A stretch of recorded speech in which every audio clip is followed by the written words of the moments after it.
good morning, everyone. I actually looking at the attendee list. Good morning, good afternoon. For those that are just hitting noon, I want to thank all of the attendees today for taking the time to join us. It's going to be an exciting hour. I will start from the beginning here to my apologies, both to the panelists and all of those online. This is my first time moderating, not only a session, but a webinar at that. So bear with me, but excited about the next hour. So my name is Gavin Dometer. I'm the National Manager of Indigenous Relations at Milestone Environmental Contracting, and I'm excited, obviously, to be the moderator here today. I want to thank again everyone for your time here today and recognize and respect that there's people from all across the country on the call today. Just quickly to start before we jump in, Indigenous engagement, inclusion, and capacity building obviously is a very complex topic. And so, it's not even something we could scratch the surface of in an hour here, and recognizing and respecting that a lot of people on the call today have varying degrees of awareness, knowledge, and experience. So really the goal here today, with the help of our three panelists that I'll introduce here in a second, wealth of experience, is just to create some of that dialogue, and so that maybe coming out of today, those who are attending may look at something a different way, may have learned something they don't know, or for that matter just reaffirms what you may already know with respect to Indigenous inclusion and capacity building. Before I open it up to our panelists, I just wanted to mention a couple things on the housekeeping side. If you haven't already noticed, there's some polling questions on the side. We're not going to bring anything up on the screen. It's just sort of at your leisure during the next hour, you can answer some of those poll questions. That'll just provide some good insight for us and also help guide us on potential subsequent webinars. The other thing as well, on that same side, I believe it is, you can ask questions, and we're hoping at the end here we'll have time to address some Q&A. Lastly, we have partnered with One Tree Planted. It's a nonprofit environmental charity on a mission for global reforestation. They're involved in tree planting projects across Canada, including supporting the replanting of wildlife damaged areas in BC and reforest areas in Ontario to help restore the watersheds and wildlife habitats. I think everyone on the call here today knows what a lot of the country is facing right now in terms of forest fires and the rest. So it's very timely for an organization like this if you are so inclined. Milestone will be making a one-to-one donation to plant a tree for each attendee participating to the live webinar today. So one last thing before we carry on, just a safety moment. We always feel it important to open up any meeting and session with a safety moment. I'll keep it brief, but I guess just one key word is fire smart. As everyone's aware in the media and the rest these days, just the devastation as a result of wildfires, and just whether it be your personal, professional lives, be fire smart. There's lots of resources online for that. So now I'd like to move into the formal part of the presentation. I'm based here in Langley, BC, and I'd like to acknowledge that the land on which we are speaking here today is the traditional and unceded territory of the Coast Salish peoples, including the Kwantlen Nation, Stolo Nation, and the Katzie Nation. Given that we are gathered on a virtual platform and people are calling in from various locations, I'd like to take a moment to acknowledge from coast to coast, ancestral and unceded territory of the First Nation, Métis, and Inuit people that we each call home. We do this to reaffirm our commitment and responsibility in improving relationships between nations and to improve our own understanding of local Indigenous people and their culture. We thank them for allowing us to meet and learn together on their territory. And I think now it's timely. Obviously, I've done enough talking to turn over to our panelists, and each will provide a brief intro and as well tell you from the traditional territory from which they are presenting. So I'd like to start, please, with Wanda. Good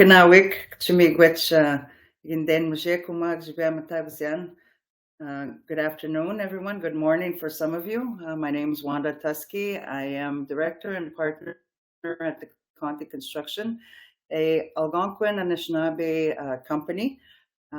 We conduct our business here on our traditional territory, and as well in other territories on Turtle Island.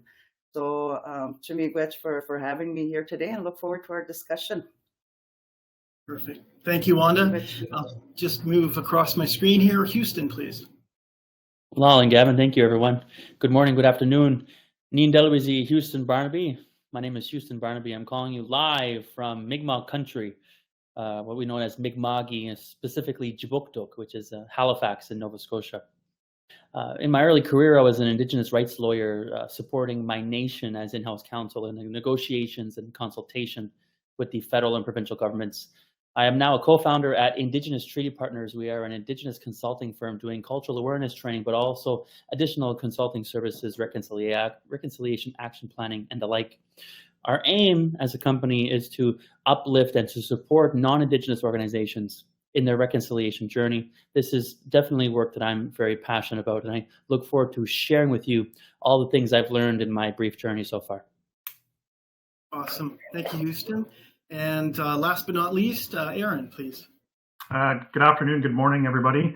I'm joining you from Ottawa, which is the unceded territory of the Anishinaabe Algonquin Nation. The project that I work on for Parsons is the Giant Mine Remediation Project, and that is the traditional territory of the Yellowknives Dene First Nation. It is also part of the traditional territory of the Clicchon and the Malfi-Goga-Nite boundary of the land claim, as well as the traditional homelands of the North Slave Métis Alliance. So just a couple of different areas in which that I have the honor and privilege of working in. I am the socioeconomic development manager for Parsons for the Giant Mine Remediation Project. We are responsible for cleaning up one of the largest contaminated sites in Canada, probably in history, in Yellowknife, again, which as Gavin sort of alluded to, fire smart, very important for Yellowknife right now, as well as places in BC. But my main role there is to make sure that the Indigenous groups in the area are benefiting from the project through capacity building, economic development, partnerships, those types of things. And so I spend a lot of time in communities working with Indigenous groups, their economic development corporations, to ensure that benefits are flowing to those communities as well. In my previous life, I was a federal negotiator for the Government of Canada, so may have been across the table from Houston in a previous life. But really looking forward to the discussion today. As we've all sort of said, it's an important topic, and looking forward to hearing from my other panelists and learning some of their lessons, as well as sharing some of the things that I've learned over the last number of years in my journey on Indigenous relations. Thank you. Perfect. Thank you, Aaron. And thank you to the three of you. We can't thank you, and I'll thank you on behalf of everybody attending today for your time and the insights you provide. I think everyone will agree, just based on those short bios, it's a very diverse panel, some very strong shared views and also shared experience and differing experiences. One thing I will suggest too for all three there, I think what the three just mentioned just is a snippet of what their accomplishments are and what they do. And I always recommend you can either go to LinkedIn or the PSAW site, the Giant Mine site, Houston's Industry Partners, and learn more. Three very interesting organizations and three very interesting individuals. So let's move into the question part of the panel now. As I think everyone attending today knows, a very complex topic, Indigenous inclusion, engagement and capacity building. And I think there's so many different things that are within that we can discuss. It's hard to, where do you start? But in preparation for this webinar, that's kind of how we stepped back and thought, well, maybe that is where we start. I think sometimes we can get ahead of ourselves. I know I can, and sort of maybe lose sight of the fact of what does that actually mean? What is Indigenous engagement? And it means different things to different people. And I'd like maybe to start with Wanda, if you could please provide your thoughts on what is Indigenous engagement. Thank you much, Gavin. Coming from a diverse background, I come from a background of, social development and, in our territory, in my community, having known the different facets of issues that exist, in health, education, economic development, and so on and so forth. I kind of find myself in a very unique position today. I've merged with the Conti construction to bring a very unique approaches to the way that we conduct business, the way that we network, the way that we go about bringing about innovative ways to to bring attention and visibility to the Algonquin and Anishinaabe workforce. So I look at it in two perspectives, two spectrums. Firstly, as an Anishinaabe as an Anishinaabe woman of this territory, it's certainly important to acknowledge our territory. To be provided all that information as to what types of projects are sought out on our territories from organizations, governments, and non-Indigenous contractors. How will these proposals impact the way of life of our people, our environment? How will those projects be managed is something that I ask myself as an Anishinaabe Kwe. And as well, by whom will they be managed? Are these projects benefiting private, public, or communities? Public sectors, private sectors, public sectors, and companies. How is that going to look like? Something that's pretty much is very relevant for us to look at, right? As well, who are the people coming forward to our communities? Are they bureaucrats? Are they presidents of organizations? So that makes a whole lot of difference when coming to speak at our tables, right? So very interestingly, that kind of formulates our thought process of, hey, is this something that's that's going to be a journey that we should embark upon with those coming forth to engage with our people? So I question that coming from that perspective. I also come from another perspective as an Algonquin and Anishinaabe construction company, right? So I understand very well that we also have to conform to those principles as well as an Indigenous company, because we've not only done contracts outside the reserve, but we've also done contracts in territories that are from other First Nations. So we walk what we talk as much as possible, because we already live that in our own territory. So those are just, you asked the question, what is Indigenous engagement? I mean, we have to consider all those facets and, to ensure that we meet one another's expectations, whether that's through communities or through Indigenous companies like ourselves.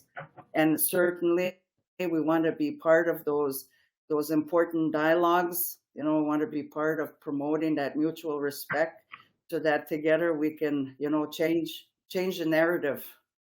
Because I think it's time. It's been time for a very long while now. And in a nutshell, I mean, that's kind of where I'm coming from. And thank you, Wanda. And I always appreciate your perspective, because as you point out, you're an Indigenous community member, and I would argue, maybe not an Indigenous leader as well within your community and peers. But then you're also an Indigenous business owner. And it's very interesting, the points you make related to projects. And I think that's probably timely then if we turn it over to Aaron, who I'm sure shares many of the same views, but then also you get that perspective from sort of the company side, on the consulting side of call it the equation, for lack of a better word. So Aaron, I guess in broad terms, what is Indigenous engagement mean to you? Thanks, Gavin, and thanks, Wanda, for those opening remarks. To me, Indigenous engagement is vital to the work that I do, and I sort of look at it as it's not only is it the right thing to do, it's just something we everybody should be doing. Again, Wanda made the point that this is the time. It shouldn't be a thought. It should become natural. It's what has to happen, because all projects across this large country of ours are on someone's traditional territory. And Indigenous engagement to me speaks towards inclusion, and nothing for us without us. As a Métis person, I take those words very seriously, and those are the things that I carry with me when I go into communities. And Indigenous engagement is it's a spectrum of things, right? There are things that are, that Government of Canada does on a legal basis, duty to consult, Section 35, those sorts of things. But as a company, that's not my purview. That's not my responsibility. But what we do is, through our Indigenous engagement, is we keep communities informed on what's happening on the project that I work on and other projects. And we do that in a multifaceted way, because one size does not fit all when it comes to engagement with Indigenous groups. So if you work for a company and you develop a procedure, a policy for working with the Siksika First Nation in Alberta, that doesn't mean it's going to work with groups in Halifax, in Mi'kma'ki. So it's important to keep that in mind, that just because you have one approach to engagement, one area or territory, doesn't mean it's going to work in the other one. I also have to allow the groups that I work with to lead me on that path, because I'm not the one that's leading that path. It's them. It's the groups that I work with that are the ones that are leading the engagement that I'm doing. And I'm there to support and provide information and insights towards opportunities. And I do work a lot with the economic development arms of companies or of Indigenous nations, which can sometimes be a challenge, because they do live in two different worlds, like Wanda was talking about, around the business side and the nation side. But I try to bring those two together. And the other important thing around that spectrum on engagement is you can't put a time scale to it. So there's probably a lot of people on this call that are in project management and manage big projects, and you can't put Indigenous engagement in a Gantt chart with a start date and an end date. It's a long-term thing, and in an ideal world, you're establishing those relationships long before you're coming to a community to talk about opportunities that might be available to them if they want to take advantage of that. So that could be a bit of a challenge with managing of a project, especially one of my size. It can also be a challenge for senior managers in companies that are used to, having that little Gantt chart and filling it through. You need to let the groups that you're working on or working with in engagement, they set the time scale. You can't rush the process. And in my experience, both as a former federal public servant as well as now working for Parsons, if you rush the process, it's unfair, it's unjust, and you just can't do it. You get a negative result. And so I guess to me, Indigenous engagement is about respect, it's about time, and it's about listening and learning all at the same time. So it's, as you said, Gavin, in your opening remarks, it's complex for sure. But again, I think the reason why we're all here is because it is an important topic. Thank you. Thank you, Aaron. And you summarized it up very well there when you kind of hit those key points. And it's interesting, some of the common elements that you and Wanda both shared. And I'm a simple guy, and one that always resonates with me, which you've both said in different ways, is just taking the time, right? I think sometimes it can be thought of as this high level engagement, but just getting in community, meeting with individuals, talking, that is a very important part of engagement. And I know, Aaron, in your projects with Parsons and Giant Line in particular, that's very much one of your approaches and a key to success in getting into communities. And I know, Wanda, all the work you do through PSAW and the different projects, a similar approach. And Houston, I'd be interested in your perspective, because we've kind of taken it from a project and in many senses an operational perspective. But you add an interesting other dimension, given your background, on the legal side, and then also, of course, as a consultant. So, again, just to ask the question once again, what does Indigenous engagement mean to you, Houston? Thank you very much, Gavin. I can say I've seen it being done very well. I've also been part of processes on sitting on this side of the table where it hasn't gone very well, and I can tell right away where it's going to go after the first 5 minutes. I have the luxury of working with some really awesome companies that know what they're doing even before we showed up. I promise I don't normally wear a suit in my living room. I just came home from a cultural awareness training session with a client of ours called Everwind Fuels, a green hydrogen producing company. Top notch. They knew from day one that Indigenous engagement and relationship is important. Just to briefly talk about both Wanda and Aaron's points, Wanda was speaking about how it's important to have special considerations and thinking about the process before we even begin. And I would like to even take a step back before that. And to your point, Gavin, what I tell my clients is you want to do engagement before you really are asking for something. Indigenous peoples now, I always tell people, it's cool to be Indigenous. First of all, it always was cool. But now more than ever, organizations are approaching our communities, left, right, and center. The proposals are piling up. We don't have enough time to respond to them all. But certainly, we definitely appreciate companies that show up because they want to, not because they have to. There's a huge distinction there. We're talking about relationship. And Aaron, when I'm thinking about relationship, and I thought about that Gantt chart, if you were a relationship with another person, right? If you're going to get, if you're dating someone, you don't have a Gantt chart and say, okay, in 6 months, we're getting married, right? Okay. Check day by day. Are we hitting all the boxes? No, it's. If I may just stop you for a sec, Houston, I apologize, Houston, I have to stop you for a sec. Be mindful, there is a lot of project managers on this call, so there may be some that actually do a Gantt chart for a relationship. Just saying. Hey, and if it's working for them, by all means, continue it. Perhaps if I'd be willing to hear some success stories. I'm always looking to improve. But certainly being mindful of this organic relationship. And folks, the reason why we want to have a relationship is first, there's tons of value add that these communities have. We're talking about communities that have been in their traditional territories for thousands, tens of thousands of years. They have insight. Their DNA has evolved along with the environment, the place that they know, the place that they love.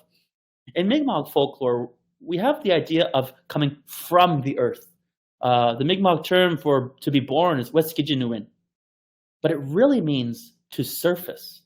So the reason why we regard our Mother Earth so heavily and highly, and sometimes why we might be pushing back on some projects, is because, quite frankly, we find in our heart that it's not the right fit. It's not the right thing for our Mother Earth and for the people that benefit from the earth. So really, at the end of the day, it's all about showing up open-hearted, staying curious, because to Aaron's point, you have these various nations who are all different and who all do things differently.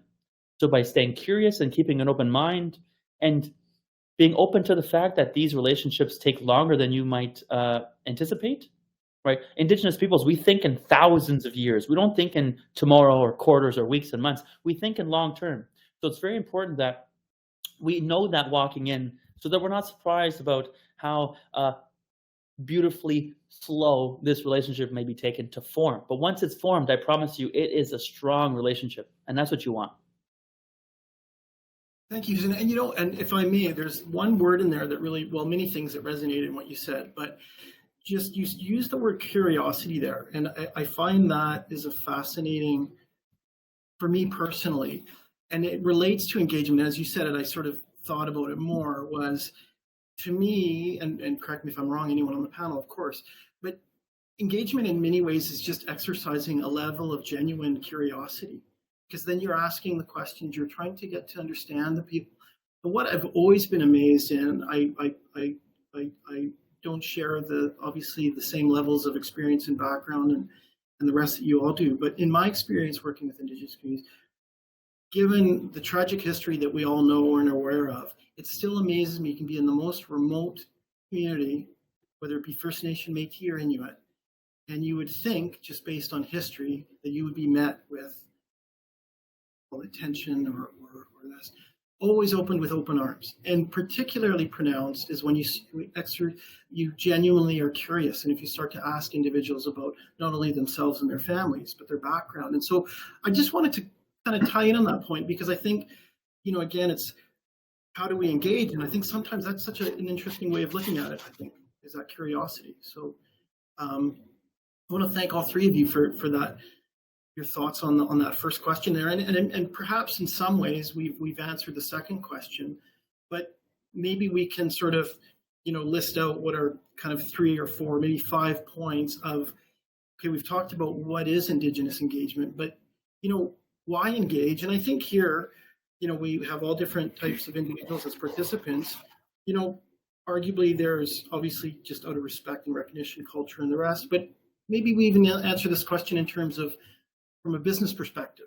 Why is it important to engage? So maybe we'll go in reverse order here, Houston, and start with the question of why should we engage Indigenous people? It's a big question. And I'll say it's a big question because there's a lot of history baked into that question. We can talk about the history and put that into the why, but let's put that aside for a second, because I think a lot of Canadians know that informs the why. But another reason why we're talking about Indigenous engagement is really a respect for Indigenous rights and sovereignty. Because folks, these people were here first, and it's just justice. We would never do, let's say, let's take Italy, for example. We would never go to Italy and just run roughshod and do a project without talking to anyone. Of course, we want to have the people of Italy to support and to be participants, meaningful participants in the project. And of course, we probably wouldn't be very successful in getting any sort of regulatory approvals without their support. But that's what it's really about. It's understanding and respecting the sovereignty and inherent rights of the people of the land. And the second topic, I don't want to speak too much about it, but the second topic I would really like to focus on is the incorporation of Indigenous knowledge. Like I said earlier, these people have thousands of years of stories, and I try to marvel the clients that I speak with all the time by sharing Mi'kmaq stories that are thousands of years old. One of them involving, if any of the clients are online there, one of them involving a giant beaver. Now, I thought this story was just a joke, but if you Google giant beavers, they existed and they went extinct 10,000 years ago. Well, that's proof to me that my people, generation after generation, without missing a beat, have told a story for over 10,000 years. Now, I was out west in the same vein, and I had an elder tell me a story that was 85,000 years old. Well, okay, I'm saying, how is it that human beings never once failed to talk about that story? And then it's an honor to be a part of that story, to be part of that covenant chain of human beings, generation after generation, who shared that story. And that's only one story. What else is there that is out there to learn and to celebrate? So we're celebrating traditional Indigenous knowledge, bringing it 10,000 years into the future. Because one of the things that's very important to think about as Indigenous peoples while we're doing all of this work is, what does it mean to be an Indigenous person in the 21st century? Well, that means remembering our stories and bringing them with us. And we can only share those stories if the people on the other end are curious enough. That would be my why. Thank you. No, thank you. And again, that word curious encapsulates so much as well. Aaron, how about you? Why engage? And it'd be interesting to hear, from project perspective as well, and many different levels to that. So from your perspective, why engage with Indigenous people? I mean, the simplest way to put it is it's their territory, it's their traditional territory, it's their lands, it's their water, and they should benefit from the projects that take place in their territory.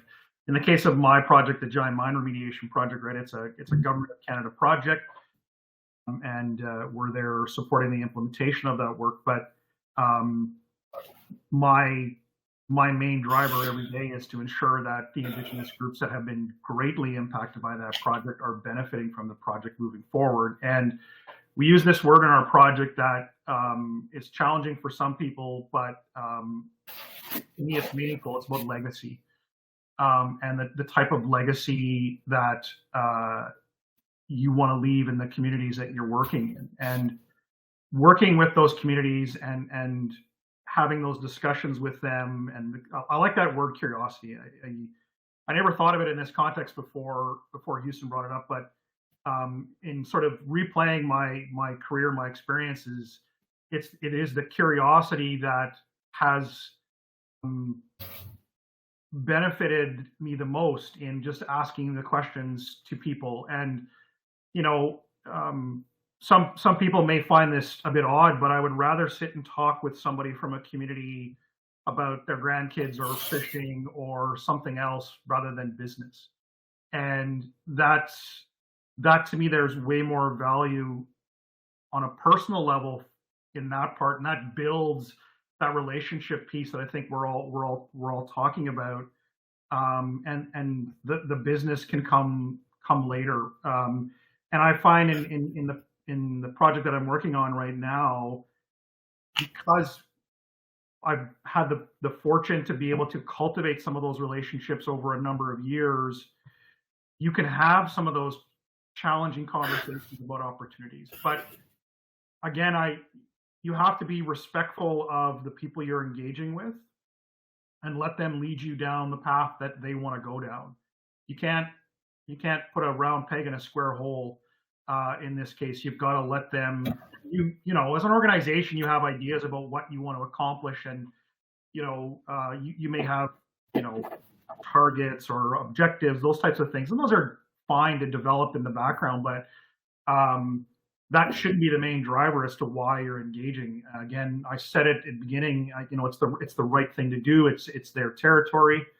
And, Houston, you make a great point about their knowledge base, their traditional knowledge that each community has. And whenever an elder or a community member shares that with something with me, it sort of really tugs at my heartstrings, because those types of things don't get shared with everybody. And it's important. We've incorporated traditional knowledge into our project on a number of occasions where community members have said, don't work during this period because this is what's happening with the birds during that period, or don't go over in this area because, we think there might be a rape site there or a teepee ring. Let's do some investigations first before we do that. And you don't get that information unless you have those relationships through your engagement activities. And because like I said, Houston, thousands of years of knowledge that can be built into a project and make the project stronger and better. And I never like to ever put a time frame on those or a cost on that, because again, you said, Houston, you can tell within the first 5 minutes whether or not a process is going to be good or bad. And it's true. And I've been in rooms as well where it's like, it's not going to go well because the people are driven by something else other than the curiosity of getting to know the community and understanding what their concerns are. So your project will be better off incorporating traditional knowledge and input from the communities in which your projects are working in, and that's the main reason why I think you need to have input from the Indigenous communities in which your projects are located. Thank you. Great, thank you, Aaron. Just before I turn it over to Wanda, a couple very interesting things you said there, and one I just wanted to touch on was, at least, and maybe a fault of my own, sometimes you see engagement as, or let's just say in general terms, we can see it as an obligation, which it is. But what I like that you mentioned is there's a very positive spin, for lack of a better word, on that. And I look back at my life, some of my most richest, most memorable, most impactful experiences were at work, working with Indigenous communities. And where I'm going with that is, you said there's a value there. There's a personal growth. So there's a very strong, I don't want to use argument, but there's a very strong point to be made there that, that engagement is very much two-way, and there's very much a growth opportunity for us as individuals that are maybe working on a project coming into that environment. And, bottom line is it's very enriching for us as individuals, whether we're Indigenous or non-Indigenous, but working on those projects. I thought that was a very interesting point, because it's definitely a two-way street. And Wanda, please, over to you. from your perspective, why engage with Indigenous peoples? Is there anything that you want to add to that?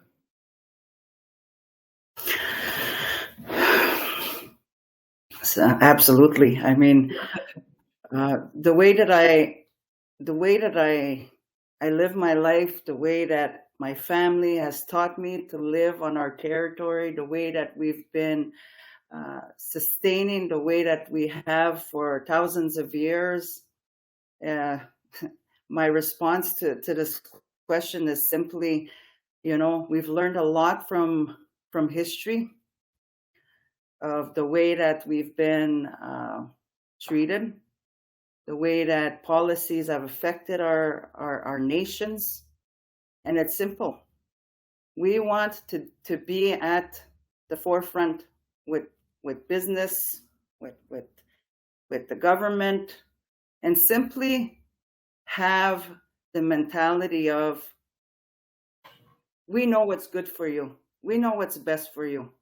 Throw that behavior out the window. That is an insulting approach to our nations. Today, it's very simple as well to say, why engage with us? It's very simple as well. The land by which this country was built on is all on our traditional territories.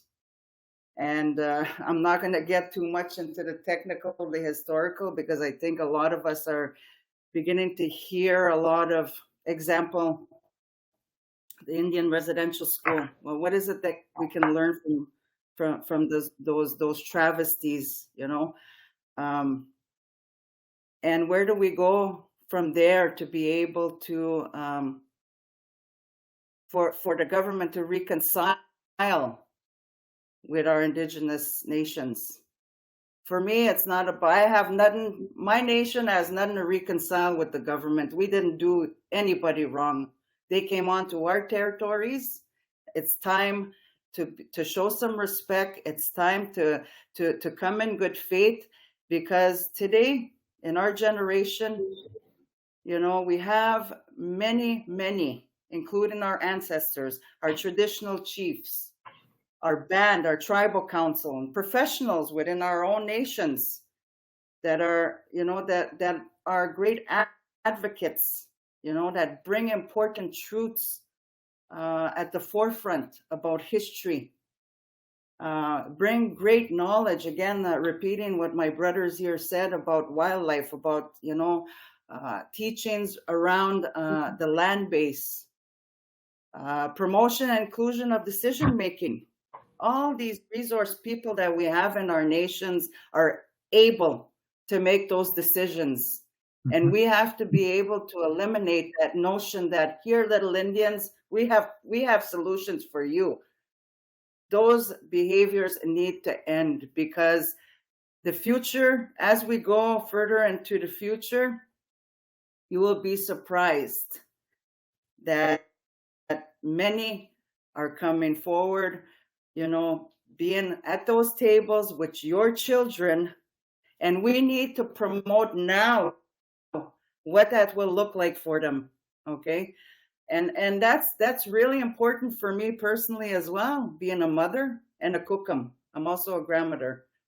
And as a knowledge keeper, as an Indigenous woman, and now cookum, I like to share that notion, and I say it with peace. I don't want to share this in any aggressive form or shape, except to hold on to that and to come up with ways together, through innovation, through being able to simply maybe sit around a fire together for the first time and build on to to other means of communicating.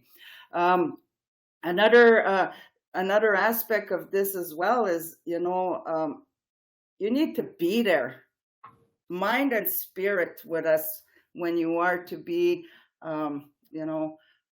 sitting down to talk about what your projects are in the future and whatnot.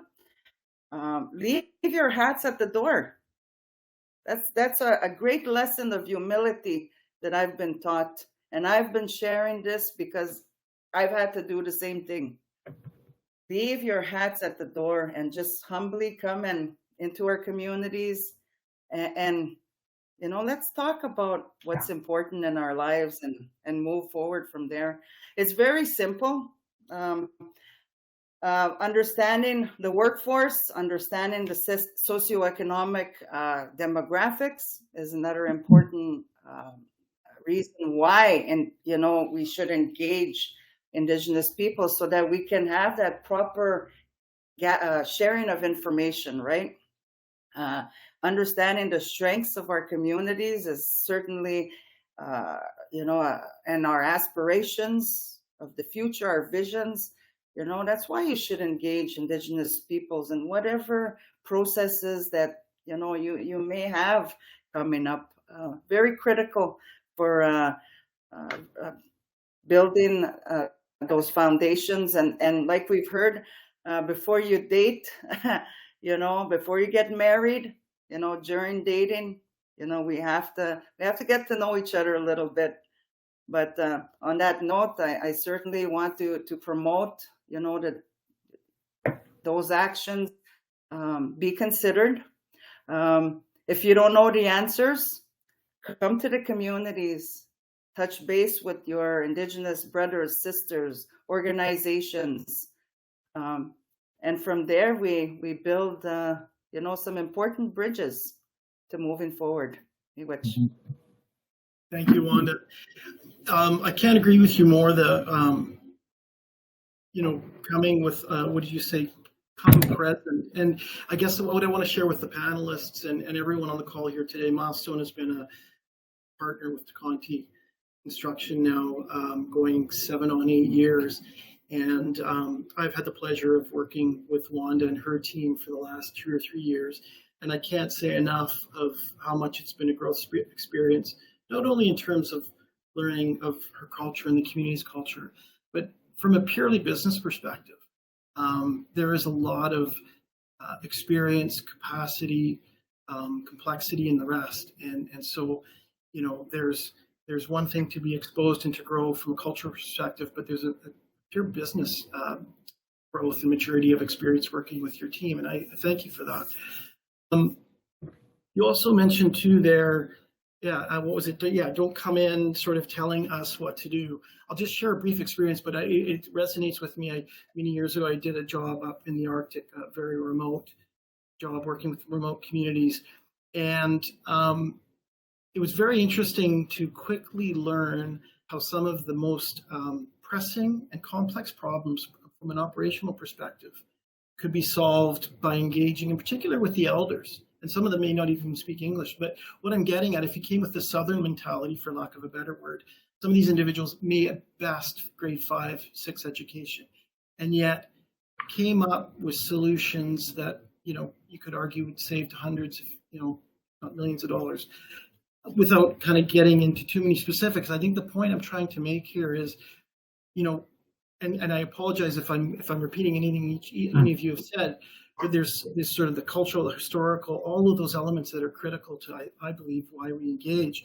But if that still doesn't convince someone, and you want to look at it purely from an operational or business perspective, it also makes sense to engage, especially if you're doing remote work. But even in the urban cities where we have partners, very adept, capable companies that really support us in being competitive and in executing projects. And I just share that for anybody who's on the call, that you know, that's you know, if everything that these 3 panelists haven't said isn't convincing enough, you know, you can look at it from the purely business perspective, and there's a value point to be made there as well. So we are at 9:44, and we'd like to leave a few minutes for Q&A. But I think we still have time to move into our last question. And for lack of a better word, like if you were to sit down with someone and sort of say, you know, that next step, so we've talked about what is Indigenous engagement, why should we do it? Then the begs the question of, okay, how do we do that? And I know that's sort of been sprinkled throughout the conversation here, but maybe if each of you could list even like this step form. This is what you would do. And I know every situation is different, but maybe just a lens that someone should look through, in your opinion, as to how they should engage. I'll kind of switch up the order here, and maybe I'll start with Aaron. So again, the question is, if you could provide sort of, not necessarily step by step, but some sort of guidance as to how to engage with Indigenous peoples. Yeah. I have to apologize. I can't really think of steps, but there's been a couple of things that people have said this morning, both Wanda and Houston and yourself, Gavin, that are sticking with me, and I'm learning even as a panelist. So I love this. Is humility and curiosity, and I've actually written those out, and those are going to go on my whiteboard here. But when you look at the how of engaging, it's having humility and curiosity.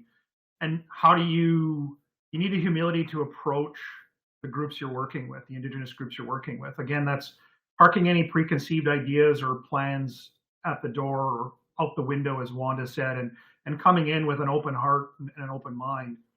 But you can prepare for that. And one of the things that I tell people that work for Parsons when they ask me about some of these things is you got to educate yourself. There are things like UNDRIP, Truth and Reconciliation, all those sorts of things that have happened over the last number of years that can sort of build the foundation of your Indigenous knowledge base before you go in. And that hopefully will create some empathy and a little bit of understanding when you go to a community to talk to them about whatever opportunities you're talking to them about. And for me, I try to do that as best as I can to educate myself on what's going on in the community, and your opportunities to learn more will obviously expand once you're working with the community. They will educate you. You will learn lots about the community. They will share their concerns. Again, like you said, Gavin, often the concerns may not be project specific, but I think we have an obligation to provide support if concerns are raised that you hear about. And you may not be the person that can do something about it, but you might know somebody. You might be able to make that connection. And there may be no business value to you there, but that should not matter. We all have an obligation as a community, because we are a community, to help one another. And I make it a goal for myself and my team that when we are in the communities, that if a concern is raised, if I can do something about it, we do something about it. If I can't, then I connect them with people that can help. And you can help and build on that by educating yourself about the particular issues in an area. And again, each area is different. Each community has its own concerns. You get more insight once you're working with the community. But that gets back to one of my original points, is that having those established relationships allows you to understand what the concerns are and what the issues are. And I mean, there are lots of courses. I think I even saw somebody put a course in the chat on Royal Roads about increasing your knowledge base. I think, Canadians should be educating themselves on these issues. I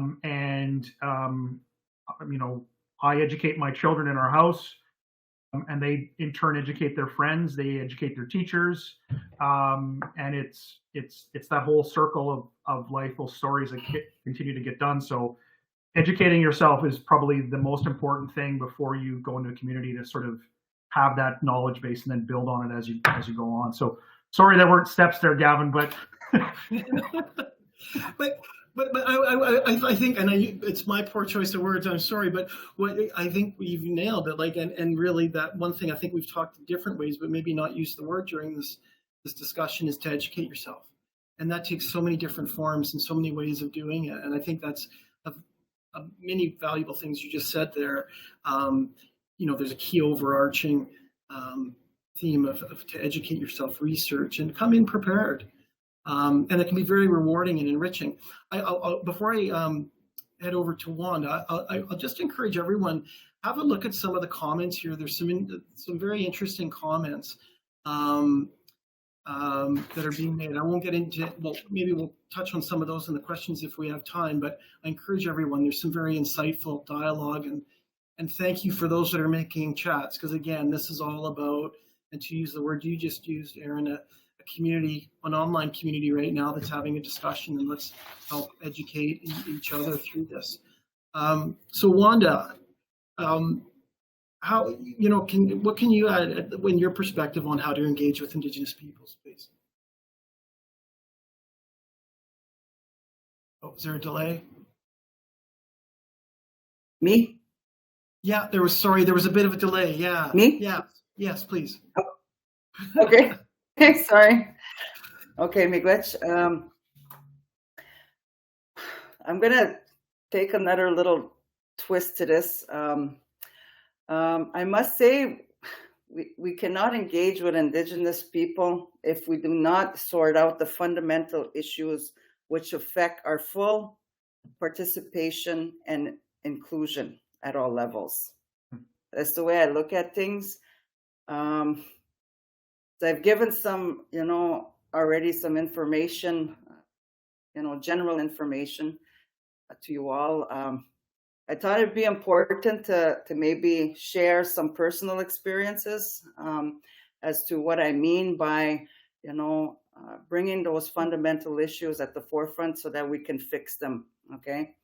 At our level, we've experienced and witnessed different types of interactions between us as an Indigenous company with non-Indigenous organizations / companies, government representative, funding agencies, and so on our territory. I can share that we've been certainly met with different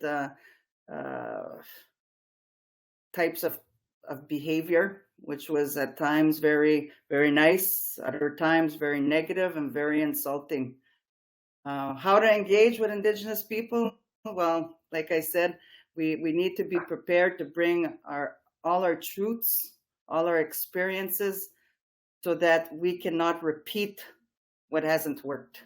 And for us, just vaguely as an experience, we certainly feel that a lot of work still needs to be done. We continue to have issue with, as an example today, procurement processes, the way that they're handled regarding projects in our territory, and how there's disregard for full inclusiveness of our nation, being representatives at decision-making tables. This is a very big issue for us because of the way that the formulas are designed, the way that they're applied. It really defeats the Conti Construction's true and full vision, okay, and involvement of our workforces on our projects. So that's the way that that's designed really certainly, brings us steps back instead of, steps forward. So I just thought I'd share a little bit, how that reality looks like. So yes, we need to fix that. If you're going to approach us and want to engage with us, because those are blocks right at the forefront. I'm not sure how many people on our discussion today can maybe have some insight to this or experience with this, but certainly I'd love to have more dialogue with you all on that. Another issue for us is unions. Unions bring intimidation tactics on our territories and towards our contractors, communities, and workforces. They're exploitive tactics to only control us on our territories. We are not many on our territory who work off reserve with the credentials that we have as contractors or as a workforce. There's not many of us in our nation. So we're blocked with these government construction standard and regulations, without having consultation with our nations. So if you're in that domain, please bring that at the forefront. Bring that information, how critical it is to engage with our nations so that you know, these strong arm tactics that are being applied against our people, you know, we dissolve that thing of the past. Let's be inclusive. Let's fix the underlying issues that stops our people from going out on the territories to work in this industry, because this is where we see many of our members, our tradespeople, being very intimidated to get off that reserve boundary because of those policies that are in place, which affect everything around the socioeconomic dynamics of our nations. So again, you want to engage with us, but we need to fix these types of underlying issues, right? And those are just a few that I'm giving you, but hopefully it's food for thought. Another one is, I mean, last but not least, I mean, just, you know, we need to have trust. We need to have trust that, yes, these processes can be worked out. I always believe there's nothing written in stone. We can move in a direction where we bring creative minds, creative solutions, and change that narrative. Those days should be over. And I mean, in a nutshell, I wanted to share those problematic issues. Work needs to be done to fix these issues, and, you know, to allow full engagement, inclusiveness, and an engaging process moving forward. So, thank you, Wanda. And, you know, knowing you outside of this forum, I always admire your passion, and I think as everyone on the panel and watching this, is you can see the passion in you. And for those of you that don't know, Wanda is very much an advocate, not only of her own community but of industry, and you can see that, and it shows in your passion. So thank you for those thoughts, and so much there I'd like to unpack as well, but unfortunately we've got about 3 minutes left. I'm sorry, Houston, just maybe a minute here and then we'll wrap up, but if you can, as best you can, in say a minute or two, just your perspective on how to engage with Indigenous people.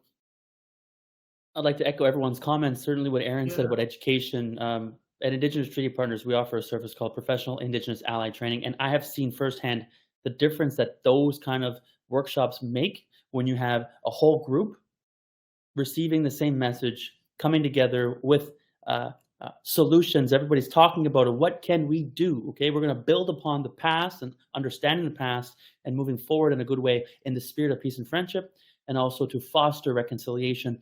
We must stay curious, continue to learn, and come together.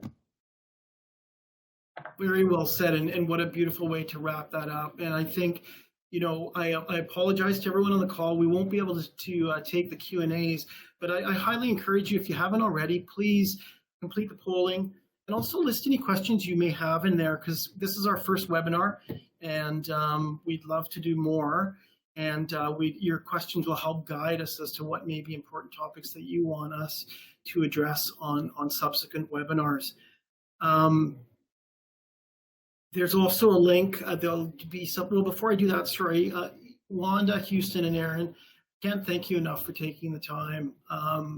All three of you are leaders, not only in your communities, but in your businesses. And the fact that, you know, for those who haven't done webinars, it's my first time. There's a lot of preparation that goes behind these things, and they've just volunteered your time to do this. And I know each of you in your own ways are very passionate. You share passion across the board, but in your respective workplaces and communities and the rest. And you're each leaders in what you do, and you're making an impact not only in the projects you work on, but in your communities. And I've had the privilege to meet each of you and work with you in different ways. And I can't thank you enough for your time, your insight today, and thank you all. I would like to say really briefly, it's amazing that we can have these conversations now. We need to applaud and celebrate the fact that we can have these conversations, and quite frankly, the future is very bright.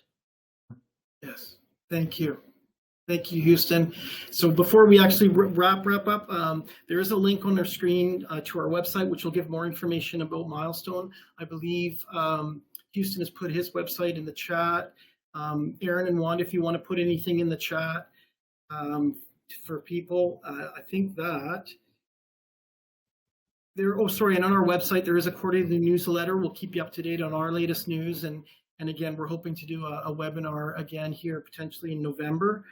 And we will be sending out a survey following this in the next few days. We'd love to hear what you felt as both panelists and as participants. So again, thank you, Wanda. Thank you, Houston. Thank you, Aaron. Thank you, everyone else that joined the call today, and wishing you all a safe and great day. Thank you. Miigwech.